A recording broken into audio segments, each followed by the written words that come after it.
Alam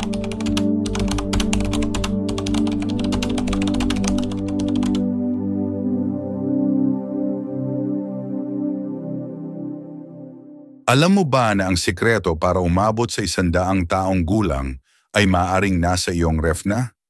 Bagamat madalas nating pinag-uusapan ang ehersisyo, genes o swerte, isa sa pinakamalakas na sandata para sa mahabang buhay ay mas simple at madaling baguhin. Ang ating kinakain araw-araw, partikular na ang mga gulay na pinipili nating ilagay sa ating plato. Hindi ito tungkol sa mga uso ngayon na superfoods o mamahing supplements.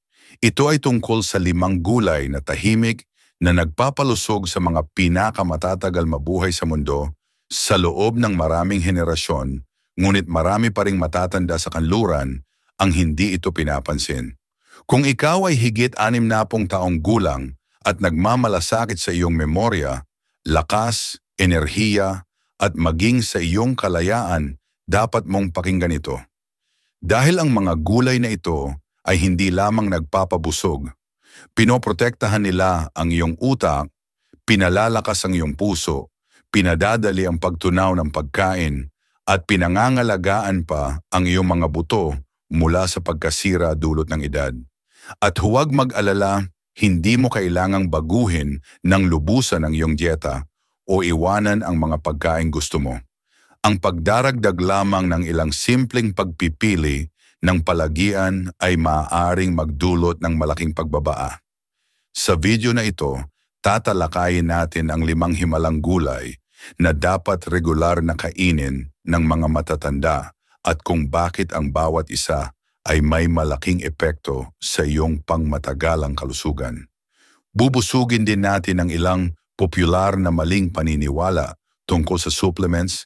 Ipapakita ang isang tunay na halimbawa kung paano binago ng isang lalaki ang kanyang kalusugan sa pamamagitan lamang ng 2 sangkap araw-araw at bibigyan ka ng isang madaling paraan upang maisabuhay ito.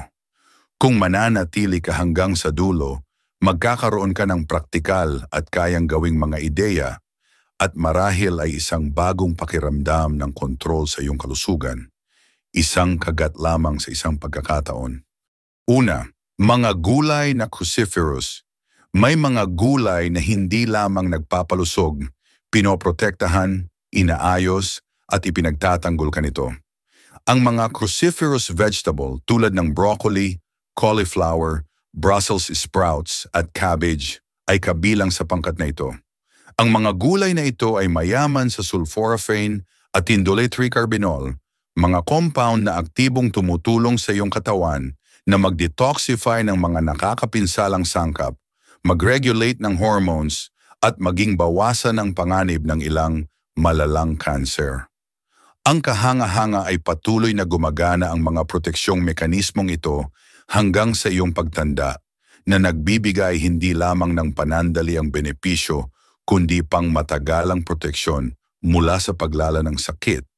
Higit pa rito, suportado nito ang cellular health habang tayo ay tumatanda. Ang oxidative stress at pamamaga ay nagiging 2 sa pinakamalaking kaaway ng katawan. Ang mga cruciferous vegetable ay naglalaman ng antioxidants na tumutugon sa mga ugat na sanhi ng paghina dulot ng edad. Binabawasan ang pasanin sa iyong immune system, puso at maging sa utak. May ebidensya rin na nakakatulong ito sa pagpapanatili ng malusog na presyon ng dugo at sumusuporta sa liver function na lalong nagiging mahalaga pagkatapos ng 70 taong gulang kapag ang natural na detox system ng katawan ay bumagal. Halimbawa si Eleanor, 75 taong gulang mula sa Michigan. Nahihirapan siya sa pagkapagod at mahinang pagtunaw ng pagkain. Madalas umasa sa mga over-the-counter na gamot para gumaan ang pakiramdam. Iminungkahi ng kanyang anak na subukan niyang i-roast ang Brussels sprouts at idagdag ito sa kanyang pagkain 3 beses sa isang linggo. Sa loob ng 1 buwan, iniulat ni Eleanor na mas bumuti ang kanyang enerhiya at kahit ang kanyang doktor ay napansin ang pagbuti ng kanyang liver enzymes at cholesterol levels. Isa sa mga dahilan kung bakit napakalakas ng cruciferous vegetables ay dahil hindi lamang ito kumikilos sa isang parte ng katawan, maraming sistema ang nakikinabang ng sabay-sabay. Mula sa hormone balance hanggang sa cardiovascular health, nagbibigay ito ng malawak at mahalagang suporta. Hindi mo rin kailangan ng napakaraming dami nito. Ang kalahating tasa ng ilang beses sa isang linggo ay sapat na para makaramdam ng pagbabago, lalo na kapag isinabay sa iba pang magandang gawain. At napaka-versatile ng mga ito. Maaari mong i-steam, i-roast kasama ng bawang at olive oil, isama sa stir-fry, o kahit i-blend ang hilaw na cauliflower sa smoothie kung mahirap nang nguyain. Ang pinakamahalaga ay ang dalas at pagkakaiba-iba. Ang mga matatanda na regular na kumakain ng cruciferous vegetables ay kadalasang may mas matalas na isip, mas malakas na immune system, at mas matatag na enerhiya. Pangalawa, mga madahong gulay. Kapag pinag-uusapan natin ang tungkol sa mahabang buhay, may isang grupo ng mga gulay na laging nangunguna sa bawat pag-aaral, listahan ng mga eksperto, at kusina ng mga centenarian. Ang mga madahong gulay, ang spinach, kale, Swiss chard, arugula, at collard greens ay puno ng sustansya at hindi lamang nagdadagdag ng kulay sa iyong plato. Sagana ang mga ito sa folate, magnesium, potassium at vitamin K, mga nutrient na direktang nakaugnay sa kalusugan ng puso, density ng buto, at maging sa pagpreserba ng cognitive function. Isa sa mga madalas hindi napapansing aspeto ng pagtanda ay ang pagbabago ng daloy ng dugo sa katawan. Nagiging matigas ang mga arterya, maaaring tumaas ang blood pressure at bumagal ang sirkulasyon. Tumutulong ang mga madahong gulay na labanan ito dahil sa kanilang mataas na level ng nitrates. Kapag regular na kinain, ang mga nitrates na ito ay nagiging nitric oxide sa katawan na tumutulong magparelax ng mga blood vessel at mapabuti ang sirkulasyon. Ang epektong ito ay maaaring banayad, ngunit malalim ang pagbabago sa loob ng ilang buwan o taon ng regular na pagkonsumo. Isipin natin si Harold, isang 81 taong gulang mula sa North Carolina na nakakaranas ng unti-unting pagkalimot. Pagkatapos ng isang routine check-up, inirerekomenda ng kanyang doktor ang mas maraming pagkaing mayaman sa folate para suportahan ang kalusugan ng utak. Sinimulan ng asawa ni Harold na magdagdag ng 1 tasa ng steamed spinach sa kanyang breakfast omelette at maghalo ng kale sa kanyang sopas sa gabi. Sa loob ng ilang linggo, napansin niya ang mas matalas na konsentrasyon at mas mahimbing na tulog. Isang bagay na hindi niya naranasan sa loob ng maraming taon. Bagamat hindi magic bullet ang pagkain, ang tamang nutrients sa tamang panahon ay maaaring magdulot ng malaking pagbabago. Bukod sa kalusugan ng utak at puso, mahalaga rin ang mga madahong gulay para sa lakas ng buto.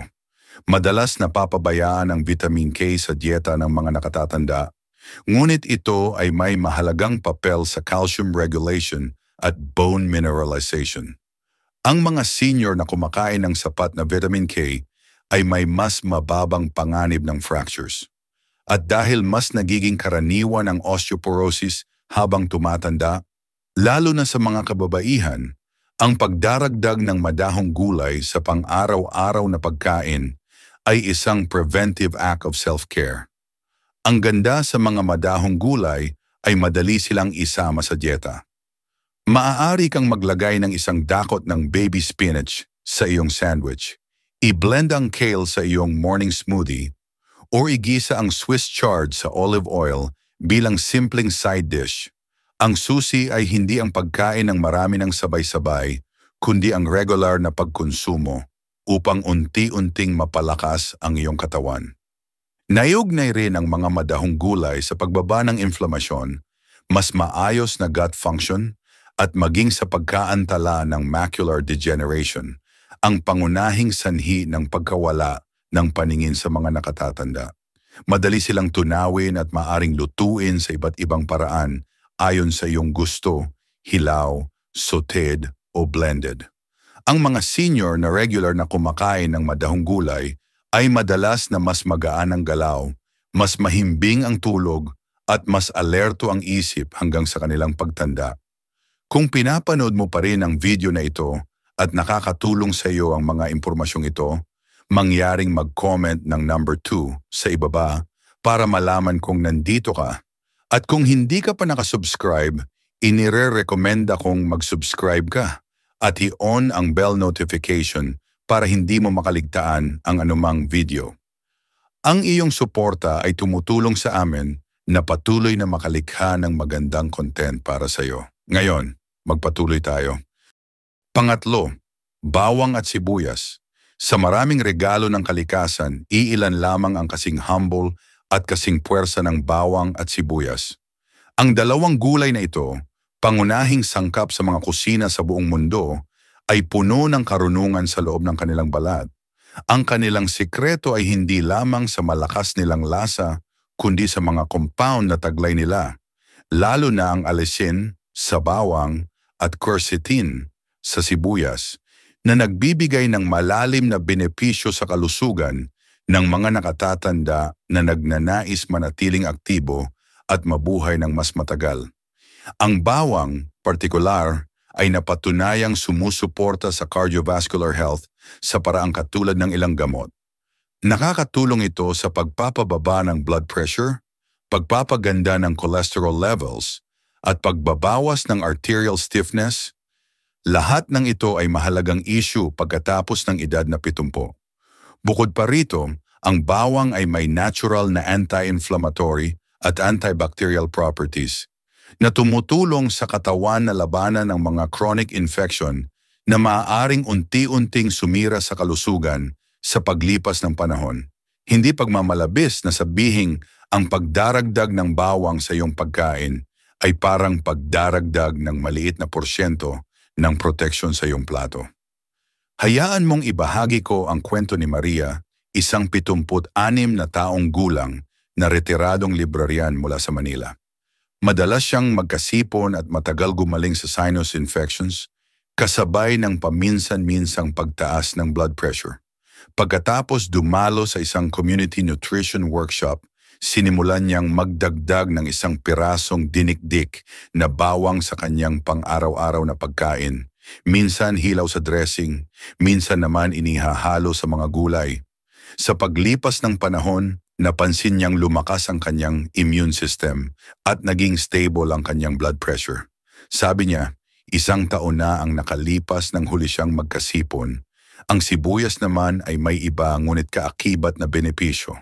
Sagana ito sa antioxidants na tumutulong neutralisahin ang free radicals, mga unstable molecule na sumisira sa cells at nagpapabilis ng pagtanda.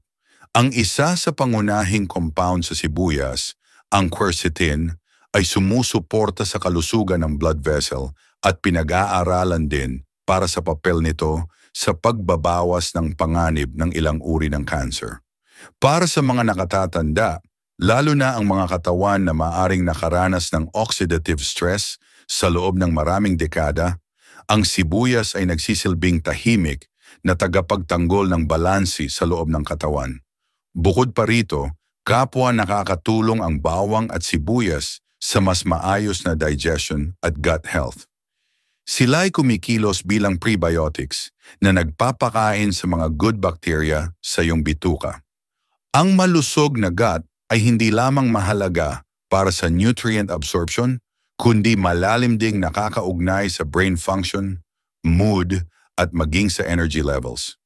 Maraming senior ang nagsasabing bumuti ang kanilang digestion, nabawasan ang bloating, at mas naging malinaw ang kanilang pag-iisip nang regular na isama ang mga sangkap na ito sa kanilang pagkain. Meron ding psychological aspect dito. Ang pagluluto gamit ang bawang at sibuyas ay nagdudulot ng init sa kusina. Ang amoy nito ay pamilyar, nakagaginhawa at nagpapaalala sa atin ng mga mahal sa buhay at alaala mula sa nakaraan. Ang paghahanda ng pagkain kasama ang mga ito ay hindi lamang isang aktong nutritional, kundi isa ring paraan ng pag-aalaga sa sarili at sa mga nasa paligid mo. Ang mga nakatatanda na regular na kumakain ng bawang at sibuyas ay madalas na nakakaranas ng mas steady na energy, mas matibay na immune system sa iba't ibang panahon, at mas masarap na pagkain nang hindi kailangan ng dagdag na asin o artificial flavors. Ang mga gulay na ito, bagamat simple ang itsura, ay puno ng nakapagpapagaling na katangian na itinuro lamang ng panahon at tradisyon. Pang-apat, karot at iba pang gulay na ugat. Ang mga karot kasama ang kanilang malalapit na kamag-anak tulad ng kamote at beet ay may tahimik na lakas na madaling balewalain ngunit imposibleng tanggihan. Sa ilalim ng lupa, ang mga gulay na ito ay nag-iipon ng siksik na nutrisyon, puno ng bitamina, mineral, at mga compound na higit pa sa pagpuno ng iyong tiyan. Pinapalakas nila ang iyong katawan mula sa loob palabas, tinutulungan kang magpatuloy sa iyong 7 dekada at 8 dekada na may tibay na akala ng marami ay wala na. Hindi lamang ito mga side dish, ito ay mga pagkaing pangtaguyod ng buhay. Magsimula tayo sa karot. Ang kanilang matingkad na kulay kahel ay hindi lamang pampaganda. Ito ay tanda ng kanilang yaman sa beta-carotene na ginagawang bitamina A ng katawan. At para sa mga senior, iyon ay napakahalaga. Ang bitamina A ay tumutulong sa pagpapanatili ng matalas na paningin, sumusuporta sa kalusugan ng immune system, at may mahalagang papel sa pagpapanatiling malusog ang balat at mga tissue. At narito ang bahaging hindi alam ng maraming tao. Ang regular na pagkonsumo ng beta-carotene ay nauugnay sa mas mabagal na pagbaba ng cognitive function. Sa madaling salita, ang carrot ay hindi lamang nakakatulong sa iyong mga mata. Maaari rin itong makatulong na panatilihing malinaw ang iyong mga alaala. Mayroon ding puso na dapat isaalang-alang. Ang mga gulay na ugat tulad ng carrot at beet ay naglalaman ng mga compound na natural na nagpapababa ng presyon ng dugo at nagpapabuti ng sirkulasyon. Ang beet, lalo na, ay mayaman sa nitrates na nagiging nitric oxide sa katawan, isang compound na nagpaparelax ng mga daluyan ng dugo at nagpapataas ng daloy ng dugo. Para sa isang taong lampas 70, ang mas magandang sirkulasyon ay nangangahulugan ng mas maraming oxygen na umaabot sa iyong utak, puso at mga kalamnan. Maaari kang maging mas alerto, mas magaan ang lakad, at mas mahimbing ang tulog. Isang makapangyarihang halimbawa nito ay si Harold, 81 taong gulang na naninirahan sa Pasig. Bilang isang dating long-haul truck driver, si Harold ay nagkaroon ng mga problema sa sirkulasyon at nagsimulang makaramdam ng pagkahapo, lalo na sa umaga. Hinikayat siya ng kanyang anak, isang dietitian, na mag-juice ng pinaghalong carrot at beet 3 beses sa isang linggo.